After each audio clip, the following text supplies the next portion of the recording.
Hi everyone, and welcome to PowerX webinar series, Tower Networks on the Brink.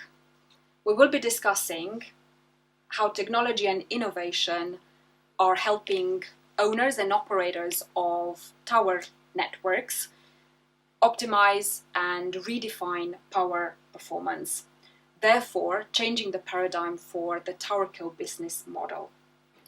I'm Annie Kuzan. I'm delighted that you're joining us today. It's the first webinar in a series of 4. Today's topic will focus on automate or stagnate. I'm going to do a quick run through some housekeeping rules.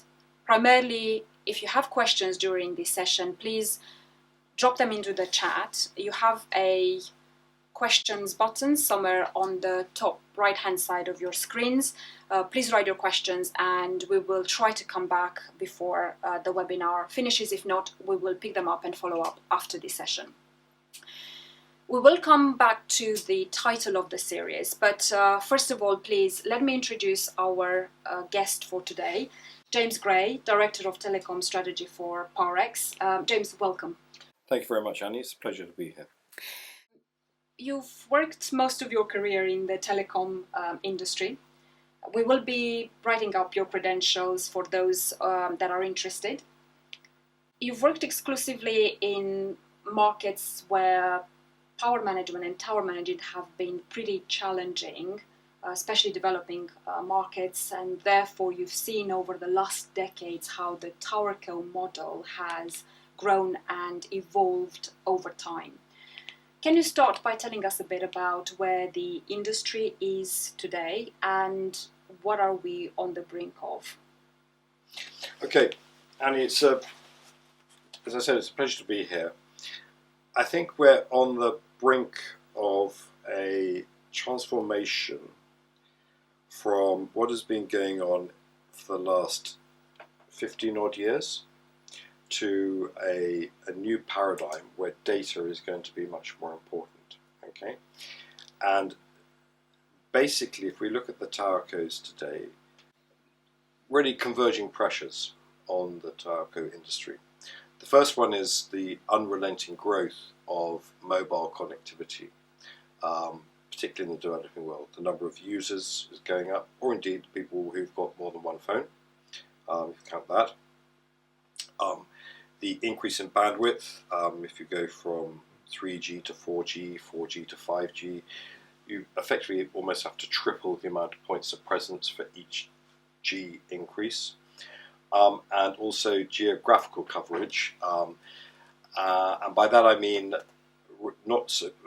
both infill in urban areas for 4G coverage and for more, which is obviously focused on data, and more rural coverage, which is focused on general usage. Okay, and these are significant within the developing economies. I think the second pressure is the rising cost of capital. Not so obvious, but obviously I think everyone today is feeling the pinch with interest rates. A lot of TowerCos had a very good holiday for a number of years when interest rates were near zero, certainly very low, and now the new normal is at anything from 3 to 6%. And that has a big impact on the internal rate of return and the NPV, net present value, of any investments that are carried out. If you think about it, when you put your budget together for CapEx, whether that is expanding your network or whether it is optimizing your power trains, there's a lot of CapEx involvement in that. And therefore, if the interest rate varies, okay, that can really have an impact on some of the activities that you wish to carry out. To that extent, the NPV and the IRR are often adjusted every quarter. And so you will find that some of the projects that were planned for could be pushed out or just trimmed accordingly, and that might be network development or network expansion, or indeed, as I said, power optimization. This change of investment has really meant that the TowerCos now have to look at their assets that they have to really drive as much efficiency as they can from those assets. I think the good old rates of interest rates, low interest rates has gone. There needs to be a more pragmatic approach to driving efficiencies and from the powertrains. And I think the time for maximising the existing assets has really arrived. So you're talking here about two different forces, that is pulling towercos and mobile operators in different opposite directions. If we think about the management and the operations team, what's happening at their level when they are confronted with this push and pull? They're dealing really with, frankly, dispersed assets that are aged to the point of fatigue, being pushed to the limits of their capability.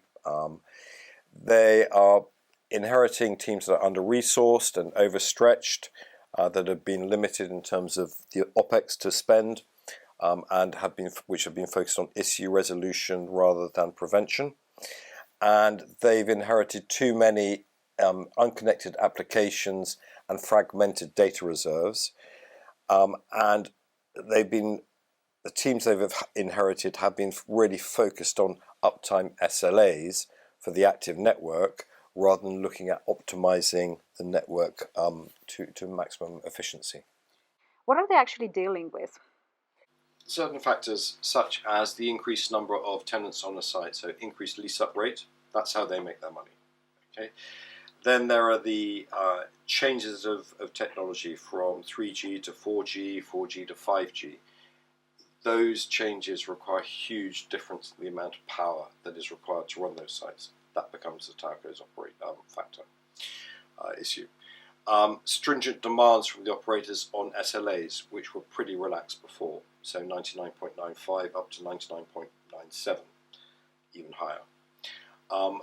The operators demand reductions in terms of the greenhouse gases to allow them to report favourably for their ESG targets, which the towerco is now responsible for, passes through. Rising energy and fuel costs, these are something that we all live with today, and they put a huge amount of pressure on the budgets of for OPEX, and these then need to be looked at how they're passed through to the customers. Then moving on, there's the push to expand the network coverage driven by the operators. They don't mind what they tell the towercos to go and build. The towercos have to work out whether it's commercially viable for them to go and do it. And then there's the geographical obstacles that are faced by the tower company, topography as well, in terms of things like rivers, flooding, rainy seasons, how you protect your fuel, and all these elements eat into the EBITDA, the bottom line of the tower company. So we've titled the webinar for today, Automate or Stagnate. We will get to automation in a few minutes, but before we do that, let's talk a bit about stagnation. What does stagnation look like? Okay, stagnation, in summary, is really when one is stuck in a non-digitized paradigm.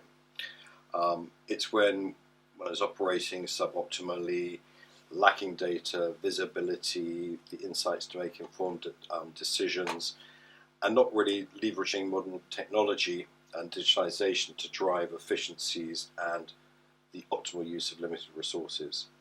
And as a result, one's unable to grow, operating costs are high, unable to invest, cost of capital is up these days, unable to leverage optimization because assets are invisible beyond working or not working in terms of conditioning, and then unable to get past humans and at their heart of every operational activity, and also their foibles. So at this point, you really do risk going backwards. You're mentioning a non-digitized paradigm. What do you mean by that, James? So let me give you a couple of examples. So when I was in Burma, in Myanmar, I remember scratching my head with a field engineer, and I went out to see how he was refueling, and he would be dipping his tank, coming up with the fuel, reading, send that back to the NOC, to the fuel manager, with his dipstick reading, sending it through WhatsApp with a photo, and then The refueling manager will be working things through the CPH and the run hours of the generator. So I'm not data shaming anyone, particularly me, I suppose, having experienced these things. But this is the way things have always been done. It's tried and tested, and mostly successful. It allowed the towercos to meet the SLAs and also to keep their balance sheet in the black. Where is the answer to all of the challenges you've been highlighting, and where is the path out of all of this to really look forward towards the growth, the profitability, and even pushing the boundaries and start taking the industry forward? It's a good question, Annie. 9 times out of 10, it's sitting in the NOC. All this information sits in the NOC. The trouble is it's going stagnant. It's sitting in different repositories, and it's in different formats, different spreadsheets, bits of paper, site files, a whole lot. Okay, rarely is it really connected for us to be able to really start to triangulate the value of that information. So you're saying the answer really is in the data? Yeah, I am. I think networks provide or generate, let's say, a huge amount of data. More data than we can shake a stick at. The problem is that we only look at that data in the moment when we have a point of crisis.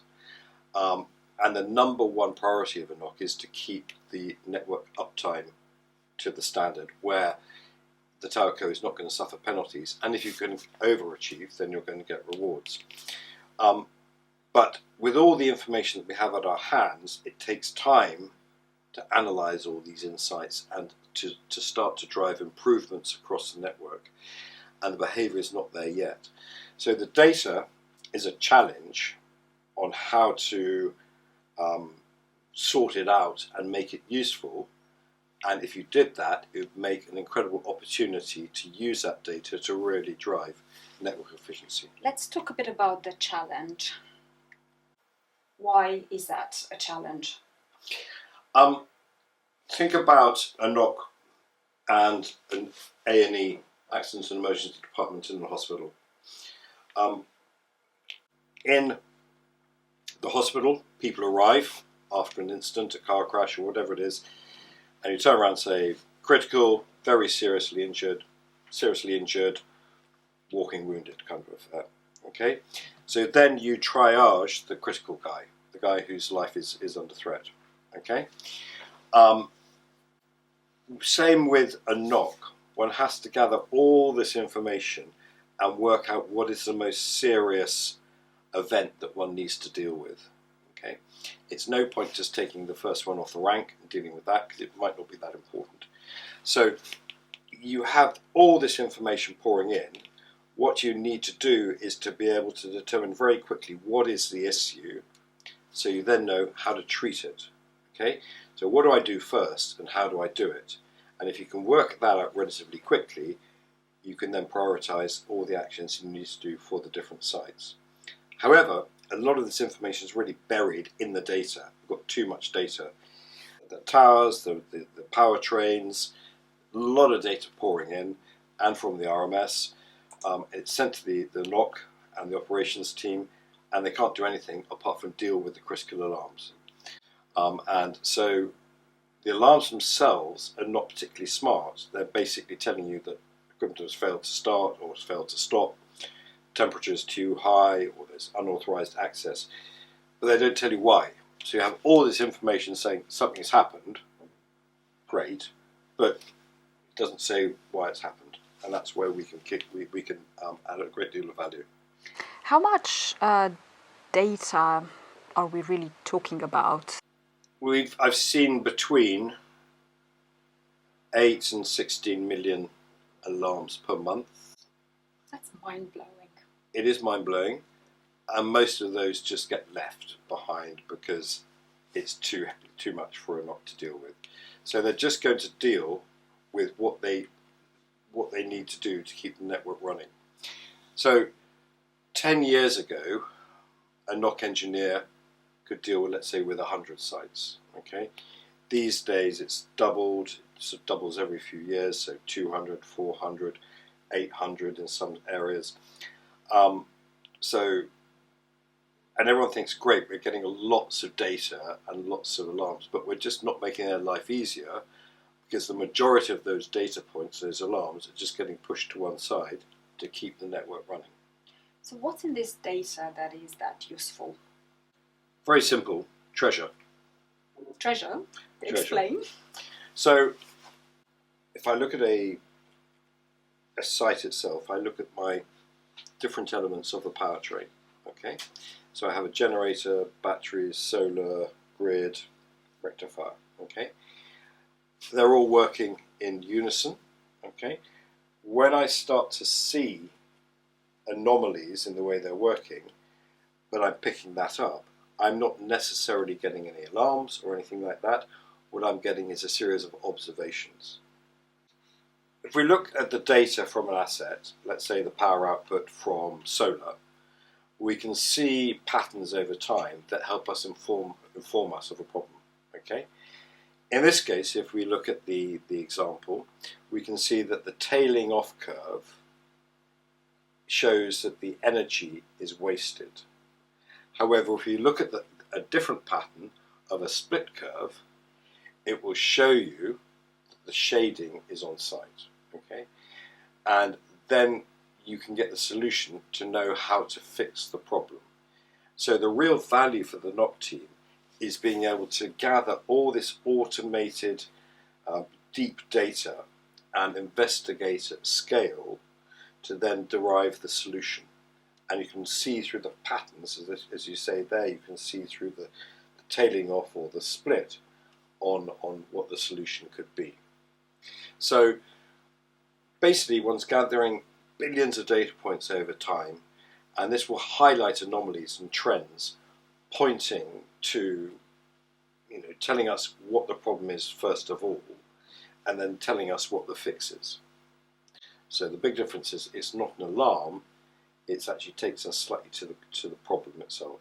Okay, so the benefits of AI is that we're gaining visibility, which we didn't have before. We're getting fast automated insights to show us the root cause, and then you can prioritize action, or even better, have action taken automatically to resolve the issue. One of the questions that comes up very strongly, and I'm pretty sure our viewers will be asking the same question, what about the big elephant in the room, data quality? We know that implementations of various monitoring solutions and even the quality of the sensors available in the field cause some challenges when it comes to data availability. In remote areas, connectivity gaps mean data gaps. Yeah. I would like us to dive deeper into the data quality. We've also had some questions from our viewers on this topic. But as we were preparing for this discussion today, we realized that is such a rich area in itself. We're going to come back with a separate paper on it to address what solutions we see out there, and also what does the real world look like. But let's move on to talk about what do we do with the data. What is the opportunity that really exists within the data for operations and NOC teams if we're able to tackle the challenges? I think there are an opportunity to, first of all, cut the risk of catastrophic failure. There's an opportunity to cut the consumption of fuel. There's also an opportunity to reduce greenhouse gas emissions, then also reduce maintenance costs, and then for the NOC engineers to look at analysis and fixing issues rather than just finding issues, and then also for the field engineers to work on an activity-based agenda rather than a time-based agenda. James, let's look at some real examples. Okay, Annie, so let's think about wastage. Okay, there's a lot of wastage that creeps in slowly over time onto the sites. And there are many data-driven opportunities to really reduce that wastage. So if we look at a powertrain end-to-end, so you have your generator, batteries, rectifier, solar, grid. It's not just a question of looking at each component of a powertrain in splendid isolation. One's got to look at the whole powertrain as a whole, okay? And then we should be using data models to really see whether each component should be working at a specific time based on the behavior of the other components. For example, data science could reveal that sites where we have generators running even after the grid has returned from being off. So this happens on 10-20% of the sites that we have, and we see typical overruns really lasting up to an hour, okay? And for a 22 kVA generator at 55% loading, that's going to be using about 1,200 litres of extra fuel per year, okay? That's 10,000 sites. One multiplies that up, we're talking about 1.2 million litres of diesel consumed on an estate of 1,000 sites, or 10,000 sites rather, and that's 3,000 tonnes of carbon dioxide emitted. Those are some staggering numbers. Yes, and it could all be saved. These inefficiencies are caused variously by things like faulty settings on the rectifier, faulty settings on the rectifier controller, faulty settings on the generator controller, or even manual overrides instigated by the guy in the field to make his life easier. And more importantly though, these inefficiencies are really buried in the data, and they would go unnoticed unless it was for data science. So now you've found these problems, what next? So the data science tools will find elements such as these overruns in a timely fashion, and then they can automatically reset the parameters to the correct configuration, or indeed they could pass on to the operations team, notify the operations team that the settings need to be adjusted to fix the issue. The amount of data that one can gather through having good data science tools will really help you to drill down and get some deep data investigations into what is going on the powertrain. And they're uncovering things where OPEX savings would go unnoticed over a period of weeks or months. So really this information helps, and when you add up all the data points that one is gathering across the network, you're talking about very, very big numbers. Remember, for every dollar saved, that's going to impact the bottom line, either in terms of an EBITDA increase, or indeed it's going to impress investors, you're getting returns on the investment, and it'll unlock more investment, either through better EBITDA or impressing investors. Do you have more examples for us? Yeah, I have. So if you look at the TowerCo, it's really must drive its assets efficiently, and to make sure that the investments that they are carrying out are actually achieving the OPEX savings that they are meant to be doing and they're designed to deliver. Because if they do that, then they're obviously going to get more investment. And there's huge capital investments in tower networks, as we know. Hundreds of millions of dollars has been spent on renewable power generation, particularly on solar. Okay, and there's going to be hundreds of millions of more dollars spent, and it's going to continue to be invested in the industry in order to reduce the carbon footprint and to wean itself off a dependency on diesel. And the expectation is really that the investment should pay off with a reduction in energy costs and a production of renewable energy, which equals a reduction of greenhouse gases and emissions. It only works, however, if the solar infrastructure is really well maintained in top condition, okay, with no degradation and no failures. And really we typically see a failure rate of about 25 to 30% on sites for the solar controllers. And for that, what's happening is that the safety trigger stops the controller working for minutes or perhaps hours, quite often through overheating, and sometimes it'll push the solar controller close to catastrophic failure. And this means that solar energy is wasted and expensive grid or energy or diesel is used instead of the solar. So you're finding again issues or wastage, inefficiency. What do you do with that? So once one's identified the issue, you inform the field teams. with the specific details and how they can fix the issue, and whether they need to do it immediately or whether they can do it in the next preventative maintenance cycle that they go through. And the beauty of where we are today is it can be very, very surgical in the identification of the issue. So most of the time, things are going to be a simple fix. And for example, is the proper ventilation in place? Is some of the wiring correct? Okay. But what we do need to do is we need to tell the team who's going to go to site what tools to take, what spare parts to take in order to replace, for example, a controller, and to make sure that when they leave their point of service, they're tooled and ready to carry out the works they're meant to be carried out. Here's another one. So if we look at solar energy output, there are huge differences to the bottom line if the solar energy is maintained effectively. So the problem is, it's not only the faulty equipment that might stop working correctly for a few hours or for a few minutes, but over time the solar panels can become inefficient through weather, through degradation of panel coating, through patching, through ingrained dirt on the panels itself, clipping, and also soiling over a period of time. So, for example, if you have a program of cleaning your solar panels twice a year, every 6 months, you can't really do that effectively with solar because you can't have a one-size-fits-all program.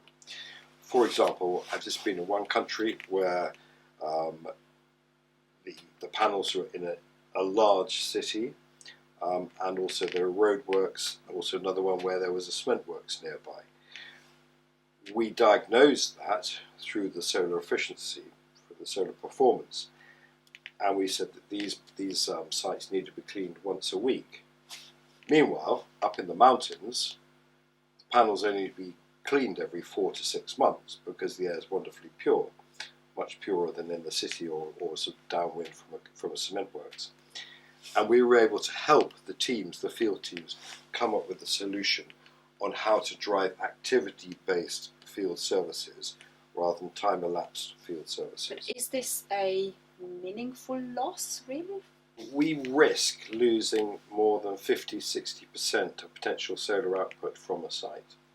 What you need to do is to maintain the solar yield performance at over 85% for sure, and even 90% on a site. If you can do that, then you can optimize the site's hybrid capacity despite any variability of the weather. But the operations teams don't have the resources to analyze all this data for every single site. Okay? However, this is where data science can step in because we can automate all that for them.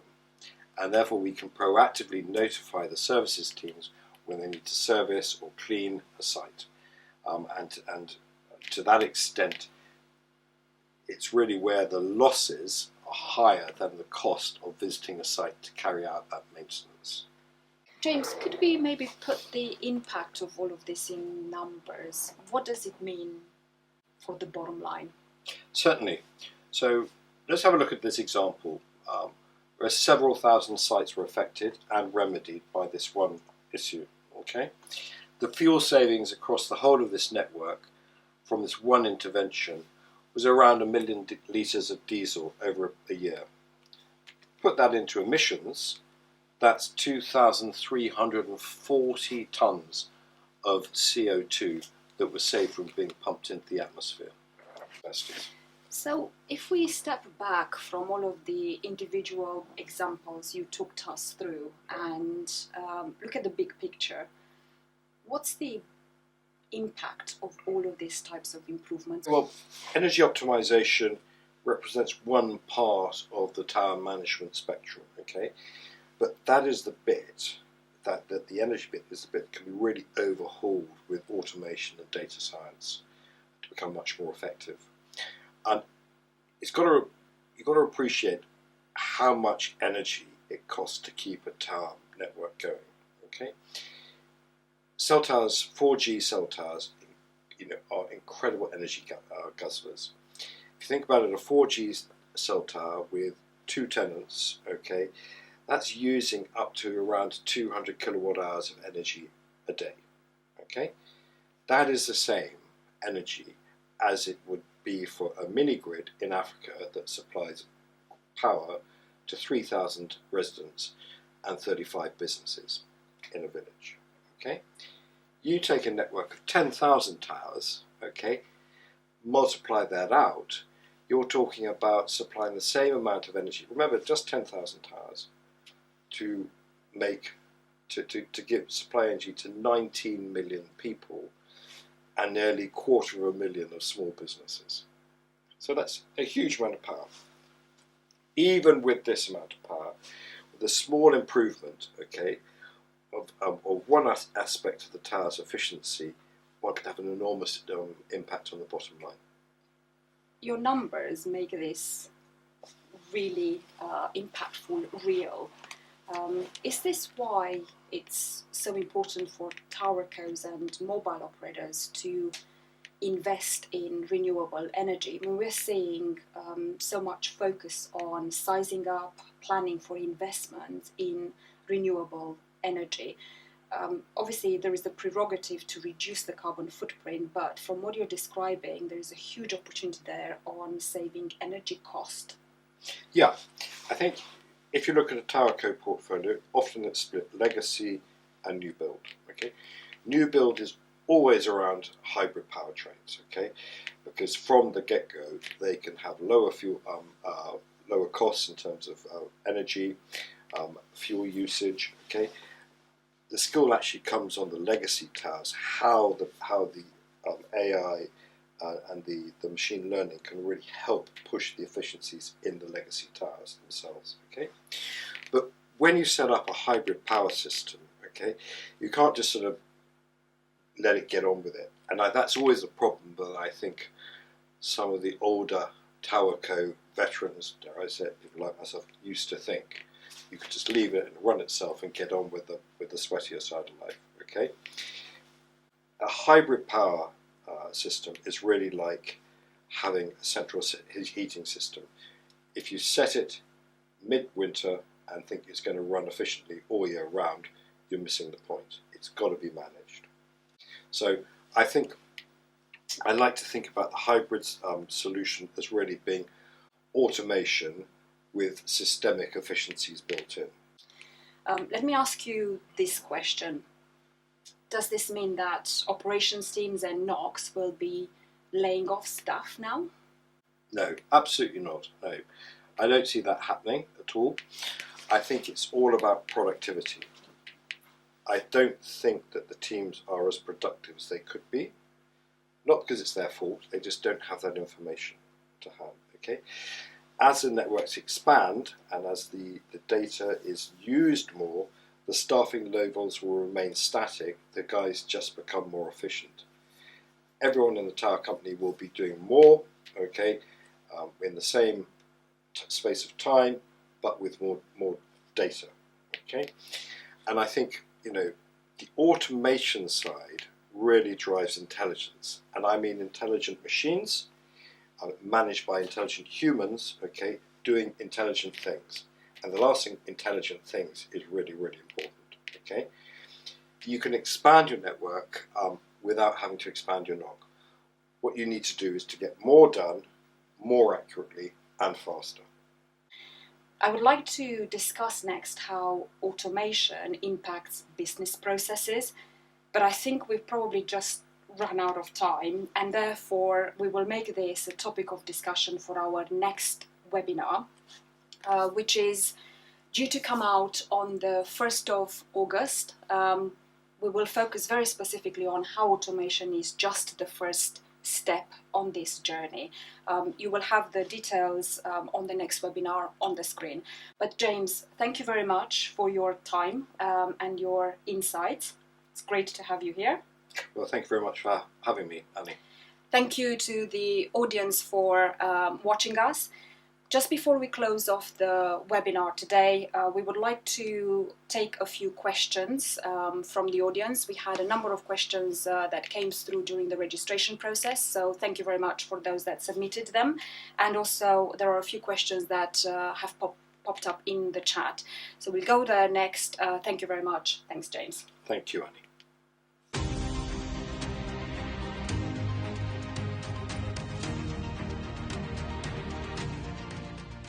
Let's start with the first question from Adam, working in field services. I'll just read the question out, James. Infrastructure inventory historically is hard to maintain based on many different parties performing actions on site. What insight or innovation enable reduced nuts and bolt maintenance whilst maintaining high quality in an aged network? Okay, thanks, Adam, for the question. This points straight to the good old site master database, whether it is a well-known repository or just Excel. Okay, the information is pulled together by different parties, whether they're working on generators or indeed riggers up the mast, and all with access. And they upload their data into the site master database, pretty hard coded, and it sits there. Where we add a great deal of value is that we are actually observing what is on the site through the behavior of the powertrain, okay, and able to look at what is in the site master database and analyze it and question it and see how accurate it is in relation to what is on the sites. And any anomalies or peculiarities we can highlight that what is actually on the site is not reflected in the site master database, and so immediately that can be corrected or further investigation can happen. So it's going to allow that site master database to be really up to speed. Bear in mind that in tower transactions, quite often it is a legal requirement on the seller to make sure that is updated every month as a legal requirement, because a transaction can last 18 months, 2 years. Okay, so it's actually a very important bit of information. So does that answer the question? It does, but can you also elaborate a bit, James? Why is the asset data important for you? Why are you looking at whether operational data correlates with asset data? Why do you care? Two issues. First of all, from an operational point of view, we would like to see how efficient the powertrain is for the demands that are placed upon it. So go back to the idea of a site which is using 200 kilowatt hours of power a day for 2 tenants. Is the powertrain scoped well enough for that particular site? And also depending on what sort of elements of the powertrain are in there. Is it good grid, bad grid, off grid, solar, etc. Also bear in mind that the value of the sale, if a tower company is buying assets, it needs to have an accurate inventory of what it's buying, not only in terms of what is the equipment they're buying, but also the age and the run hours and the condition of that equipment as well. So those two elements are quite important. Good. Thank you, James. Adam, we hope that answers your question. We have a question from Lars, who works in hybrid energy solutions. Lars is asking us, what is the feedback you get from the MNOs, operations teams or CTOs on what is working well with your system? And what are the deltas for improvement that you have found? And are you able to address them in new releases? So thanks, Lars, for the question. In simple terms, the guys couldn't see the wood for the trees. There was so much data that they were getting swamped. What we've been able to do is to allow them to analyze the data points efficiently, accurately, and come up with resolutions in the field that allow them to go to site to make things right first time. And so they're suddenly seeing the power of the data that they were missing before, because a lot of stuff was just getting left behind. Second point as well is we've been able to let the field teams achieve and indeed exceed their power performance targets, okay, through this detailed analysis and the targeted actions that they're carrying out to achieve the resolutions for the powertrains. Thank you, James. That's great feedback. Lars, I hope that answers your question. Once again, thank you to everyone who joined us today. I hope you found the session informative. James, thank you for your insights, and we look forward to seeing you on our second webinar, part of the Tower Networks on the Brink series from PowerX. Goodbye. Bye.